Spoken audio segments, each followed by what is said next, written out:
Hello, good evening once again. It's 10 p.m. in Banjul and from our studios on MDI Road in Canifing, and this is the news first, our latest headlines.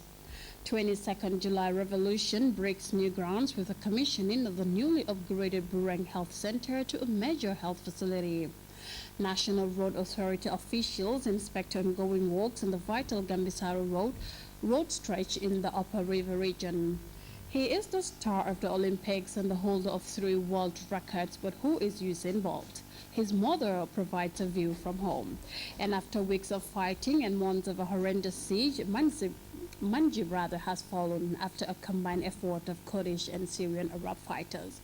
Well, these and other stories coming ahead in the next 30 minutes. I am Fatou Janneh, Mbai.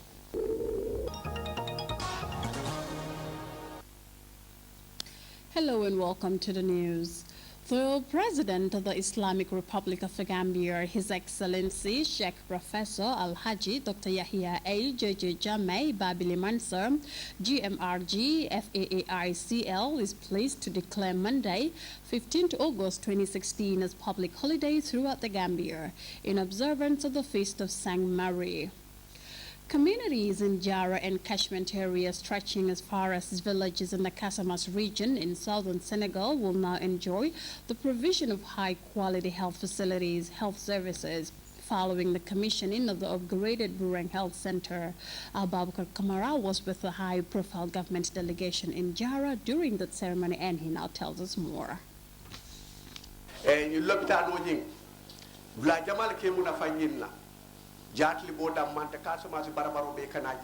It has gone beyond the level of political sentiment, for the evidence at hand is enough to justify a course of development that will have lasting impact on the lives of people from Jara and neighboring Casamas region in Senegal. Buren Minor Health Facility, to be precise, has been upgraded to a major health center by President Jammeh's government. We are gathered here today to inaugurate and refurbishment of the Bureng Health Center to a major health center, and the facility will now be called the Bureng Major Health Center as from today. These are the gains of the revolution since 22 years ago. So you will count it from morning till dusk. You cannot finish them. Recounting commitments of the July 22nd revolution, various speakers at the occasion returned gratitude to President Jammeh and his government for bringing affordable healthcare services at the doorsteps of all rural Gambians. Universal health coverage and access to quality health service has been one of the primary goals of my government since the advent of the 22nd July revolution. My government will therefore continue to increase access to health services by expanding and upgrading a number of health facilities in the country. These have brought accessible and quality health services delivery on the doorsteps of every Gambian people, and this is a manifestation.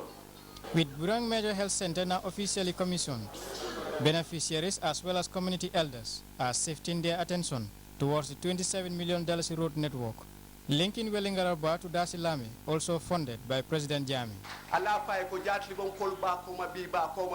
the President that Jara is strongly behind him because he has given us the development we needed. The contract has been signed for the construction of our road linking Wellingaraba to Dasilame, costing $27 million. The revolutionary process continues in consolidating the gains of the July 22nd revolution. Under our leader, His Excellency, Sheikh Professor Dr. Al-Haji Yahya Abdul Aziz James Junkung Jammeh Babili Mansa. Babukar Kamara, GRTS. Now, road construction remains one of the main priorities of the Jammeh administration, which has invested heavily in the construction and rehabilitation of numerous stretches of road across the country. Mamadou Jallo recently accompanied top officials of the National Road Authority to the Upper River region, where the final touches to the Gambisaro Road project is being undertaken by one of the most reckoned companies, and this is his report. Officials of the National Road Authority Thursday visited ongoing works on the Sutumasere Gambisara Road project which has now entered its final phase. The works have been contracted to RSK SA, a company renowned for excellence in the business of road construction. The 6.3-kilometer road project is funded by the government of the Gambia, following an executive directive issued by the President, His Excellency Sir Professor Alhaji Dr. Yahya Jammeh Babili Mansa, as fulfillment of a pledge made to the community during the 2015 Dialogue with the People's Tour. The road, according to officials, is designed to meet quality standards as per the directive of the Gambian leader, ease communication and enhance economic activity in the densely populated area of Jimara. This would be like a Class A road actually, because it's asphalt concrete. So it's unlike the surface dressing that would be done on probably such roads like we have on some of our feeder roads. But His Excellency is he's very pragmatic, and as you know, he likes good work and he always wants first class. So he wants asphalt concrete to be done on this road, and that is what is on this road. So they will have one of the best roads in the Gambia. It will just be like one of the highways. So it's a very good road for the people of Gambisara and around.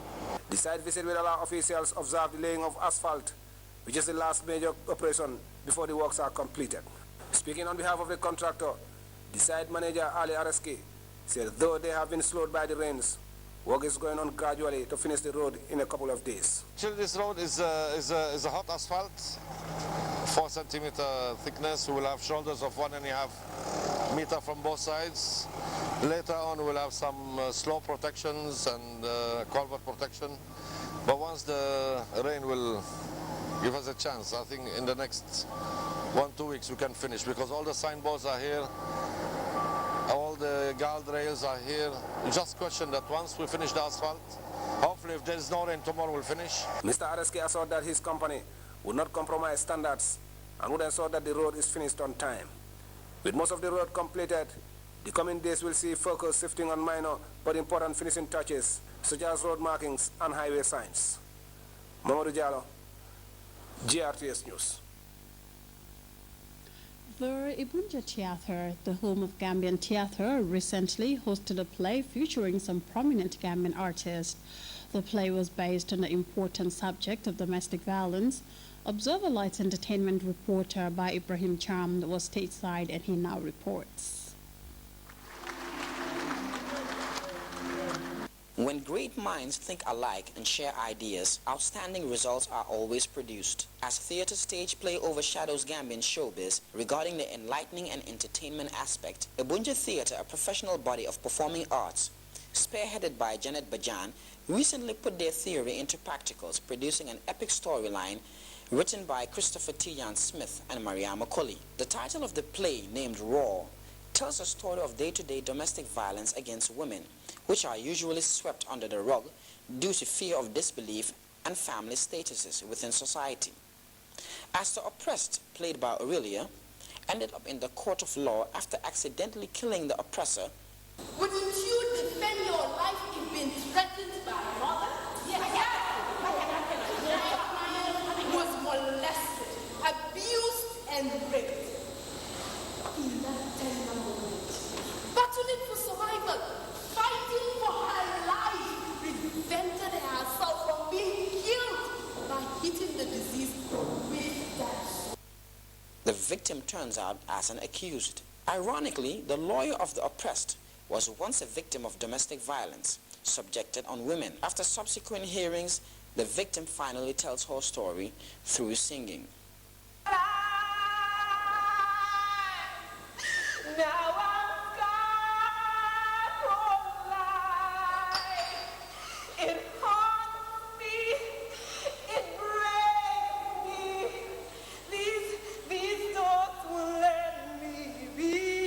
Leaving the audience in deep emotions, serving proper theater at its finest. Choreography was led by Danny Constant, who played the role of the rapist, telling his story through dancing.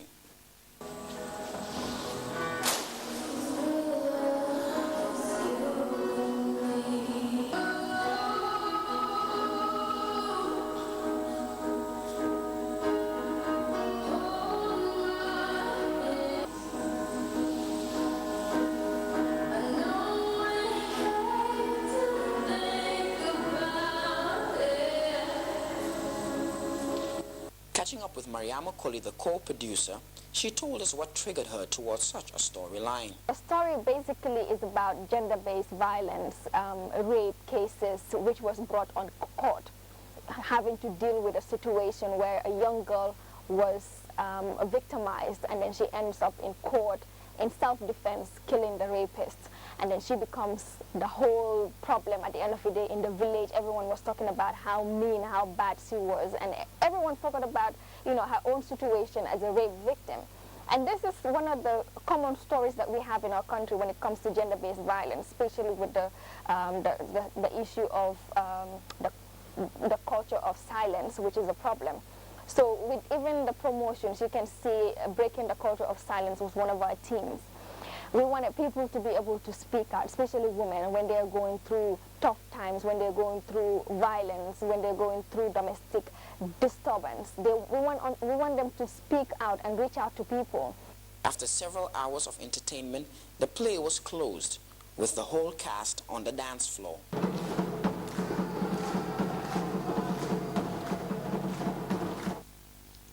Now, a new program dubbed Hospitality Security Training was recently launched at the Gambia Tourism and Hospitality Institute in Kanifing.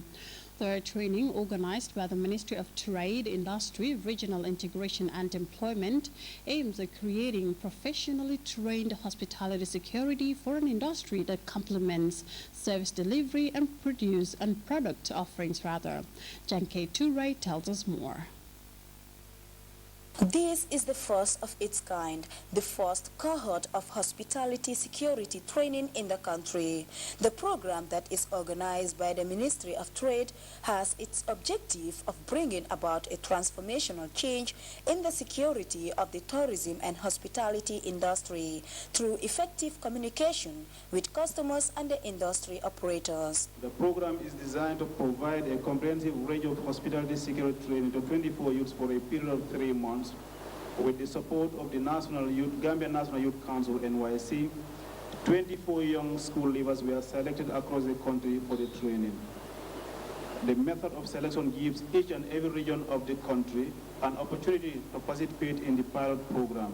This event marks yet another activity in enhancing and ensuring the service delivery of the Gambia Tourism and Hospitality Institute as the institute responsible for providing the human resource needs of our most important and very vibrant tourism sector that we know is a very important economic tool for the Gambia as a developing country. The program is funded by the UNDP Country Program Action Plan in collaboration with relevant stakeholders.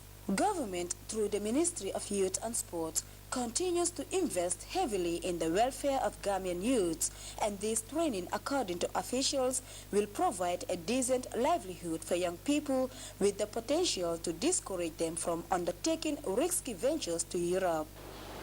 It is no secret that a lot of investment has already been done with the creation of the necessary educational infrastructure. But this will only serve as bedrocks to the continuous drive to provide the needed skills for the young people to serve as catalysts in our economic development. For the director of Gambia Tourism Board, such training comes at the right time, while equally advising the trainees to make good use of the knowledge they will acquire from the training. The beauty of tourism is that it provides to poverty alleviation at the quick response time. But in order for us to succeed in tourism, what is key and fundamental is security. We are not here to gather and make speeches, attend training sessions, and go back and be the same. Inasmuch as we encourage you to smile, as we are the smiling coast of Africa, we also want you to be very vigilant and be very serious in your security duties. For GRTS News, I am Janke Ture. The Imam Ratib of Benjorna, Casamaz, and the renowned Islamic scholar Usman Fansu Bojang has arrived in the Gambia this afternoon. He was welcomed at the Jibora border by Daira Fatou Janneh of the Gambia, who accompanied him to Banjul, where he was received by the Imam Ratib of Banjul, Al-Haji Cherno Aliou Maskar.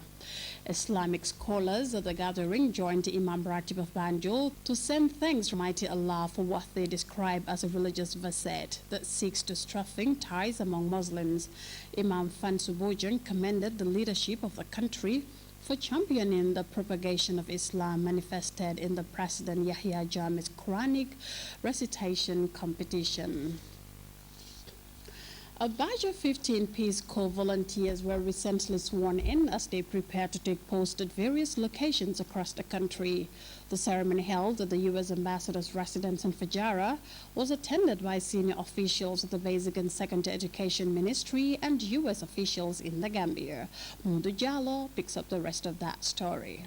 The 15 new Peace Corps volunteers were sworn in by the U.S. Ambassador in the Gambia, Her Excellency Patricia Alsop, at her official residence in Fajara, after completing a 10-week rigorous training on language, culture, and local etiquette in Kiang Masembe. They are now ready to take up posts in the provinces where they will help build the capacities of local teachers in the education sector. After conducting the ritual, Ambassador Alsop hailed the young Americans for taking up the challenge of volunteerism, which he said is a unique feature of American diplomacy. I look to you Peace Corps volunteers as the best and brightest that the U.S. has to offer, to serve as grassroots ambassadors, working diligently in your communities, at your sites. You will touch lives in unimaginable ways. Through your actions and attitudes, your service and your kindness to others, you will show that Americans care deeply about Gambians and are invested in working side by side with them for the long term. Jennifer Getty, the country director of the Peace Corps, said since its inception in 1961, Peace Corps volunteers have been living up to their mission of promoting world peace and friendship through common appreciation, respect, and celebration of cultures. It is this desire, Getty added, that motivated these young men and women to forego the comforts of their lives to dedicate 2 years of their time in the service of humanity. Her message to the new volunteers was simple but insightful. Today, all of you are making a commitment as Peace Corps volunteers that will give new strength and inspiration to the long and successful relationship between the Gambia and the United States. As you know, serving as a Peace Corps volunteer requires patience, cultural sensitivity, and a careful balance of idealism and pragmatism. Peace Corps volunteers have been living and contributing to the Gambia's development for close to 5 decades. And this, the Permanent Secretary, Minister of Basic and Secondary Education, Babukar Boy, said, is evidence of the enduring and fruitful partnership between the government of the Gambia and the Peace Corps. He therefore expressed the hope that the volunteers will contribute immensely to the development of the education sector where they are most needed. This cohort of volunteers are primary teacher trainers, and the type of activities they will be engaged in will even bring the work of Peace Corps the Gambia closer to the priorities of the Ministry of Basic and Secondary Education. Peace Corps wants to work in a way which is sustainable so that volunteers leave behind them real improvements which will last into the future and be of benefit to many teachers and their students in the years to come. This batch of volunteers is the latest in a number that have served in the Gambia, but this experience, according to Greg Kennedy, Director of Programming and Training, is both challenging and inspiring for the volunteers who have taken this bold decision to make a difference in the lives of people. You have formed bonds that may last your lifetime. Yet I want to acknowledge also that this experience has not been the same for any two of you. For some it has included unusual challenges that are not shared or necessarily understood by others. So this has indeed been a shared journey, just as it too has been an individual sojourn. Mamadou Jallo, GRTS News. Well, time now to take our first break. We'll be right back.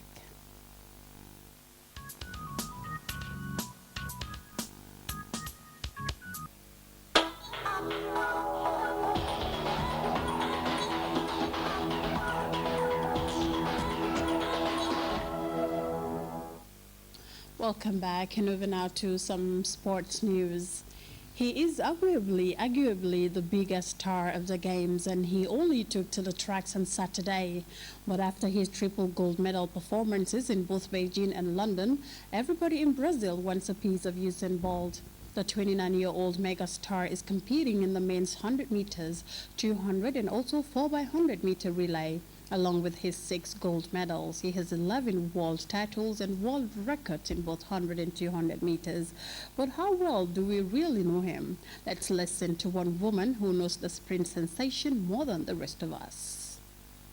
Olympic sprinter that you could easily think he was born that way, but that wasn't quite the case, and nobody knows him better than his proud and loving mum, Jennifer. As a young boy, he was, hyperactive, very jovial, friendly. He can go up to people, and say something to them that will make them laugh. Jennifer has witnessed his development from a happy-go-lucky kid to a 6-time Olympic champion who's heading to Rio and hoping for an unprecedented sprint treble. Usain oozes confidence now, but he wasn't so sure ahead of his first major event, the World Junior Championships in his homeland of Jamaica. It was a scene portrayed in a new animated film about his life. In the film, there is this moment where you talk to him and you give him some advice. What was it that you told him, and how did he process that information? When I talk with him, he stopped crying. And I think he think about it, and then he said, "Okay, Mommy, I'm going, and I'm gonna do my best." And what did you say to him? I said, "The Lord is with you, and I'm gonna pray for you." And when I saw the race and saw him in front, and the crowd started to shout his name, I think that helped to motivate him a bit because he could hear the crowd in the stadium. Bolt won the 200 meters that day and at the age of 15 became the youngest ever world junior gold medalist. These days he's well used to all the acclaim and celebrity. He'll be the biggest draw in Rio with fans and many fellow athletes all hoping to meet him.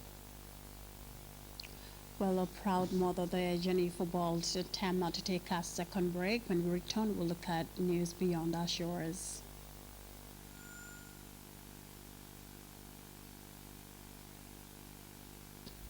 Welcome back. And over now to news dominating the headline news around the world. There have been emotional scenes in the North Syrian town of Manbij following its recapture from fighters of the so-called Islamic State. The city is now in the hands of Kurdish and Arab fighters after a 10-week battle. The loss of the strategically important city is a major defeat for the Islamic group. As they retreat, ISIS reportedly seized more than 2,000 civilians to use as human shields. But the monitoring group says hundreds have now been freed. We have details of that in this report by DWTV. Thank God, this woman shouts in relief. Jubilation in the streets of Manbij after nearly 2 years of living under the so-called Islamic State. Others tell tales of heartbreaking horror. They forced us to leave. They burned our homes and killed our children. They didn't leave anything without burning it. They also destroyed the whole town. This man says he lost his arm as punishment when IS soldiers accused him of stealing. After a 73-day offensive, a U.S.-backed coalition of Kurdish and Arab fighters have taken control of the town, a former IS stronghold. Located in northern Syria, the town is a key strategic point, with roads through it linking the de facto capital of IS, Raqqa, to the rest of the world. Its loss is the jihadists' worst defeat yet at the hands of the Syrian Democratic Forces. As they retreated, IS forces took nearly 2,000 civilians hostage as human shields. Some escaped, while hundreds of others have been released. But the recapture of Manbij came at a heavy cost. The Syrian Observatory for Human Rights says more than 400 civilians were killed in the fight for the town and surrounding territory. For those who lived through that battle, there's relief and emotion that they survived at all. We will now take a recap of our headline-making stories once again. 22nd July Revolution has charted new grounds with the commissioning of the newly upgraded Bureng Health Center to a major health facility. National Road Authority officials have inspected ongoing works on the vital Gambisara Road stretch in the Upper River region. He is the star of the Olympics and the holder of 3 world records, but who is Usain Bolt? His mother has been providing a view from home. And after weeks of fighting and months of a horrendous siege, Manjib has fallen following a major offensive by Kurdish and Syrian Arab fighters. Well, that was all in this edition of the News at 10. Thanks for the pleasure of your company. From me, Fatou Janneh, and the rest of the team, have a pleasant evening, and Red Light starts right now.